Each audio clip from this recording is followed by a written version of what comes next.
This album came out so killer this time. It kind of has this like live feel and like live energy to it that we haven't captured yet. I'm sure one of the questions that we'll get more times than not is, you know, what's different about Serpents Unleashed compared to other Skeletonwitch releases? I guess the short answer and the simple answer would be it's just a better record as a whole. I mean, it's definitely got a rawer feel to it, and a lot of that has to do with the production that Kurt did.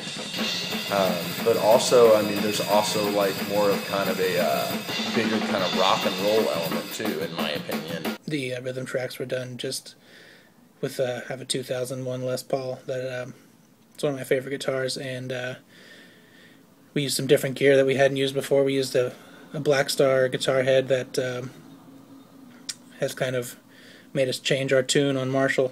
It sounded fucking killer, and to be honest, we'd never played through Black Star before, and it really impressed us. In addition to that, we used a Marshall JMP, and we also used a little bit of sound from a PV Bandit.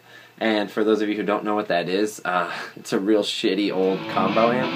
And Kurt brought it up, I think, partially as a joke, but of course he made us try it. We plugged it in, and sure enough, when we dialed it in there with the other two amps, it actually sounded really fucking good. So we ended up using a lot of my gear this time. On SVT Classic, I used a Rickenbacker 4001.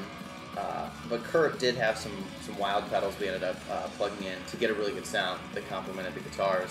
Lyrically, Serpents Unleashed isn't by any means a concept album, you know, to where song 1 leads off, where song 2 begins and tells one long story throughout 11 songs or anything.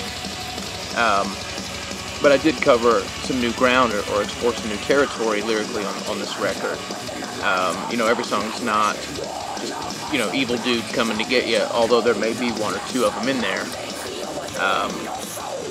There is like an enhanced or an increased meanness lyrically and vocally as well, which I think a lot of people will be able to get on board with. I mean, we all hate somebody, right? You know, looking back on it now, the record's been done for a few months, and I've listened to it a million times. And man, I honestly am so fucking excited about this record. And that, I believe, is probably the major difference in this record, is it's just simply better.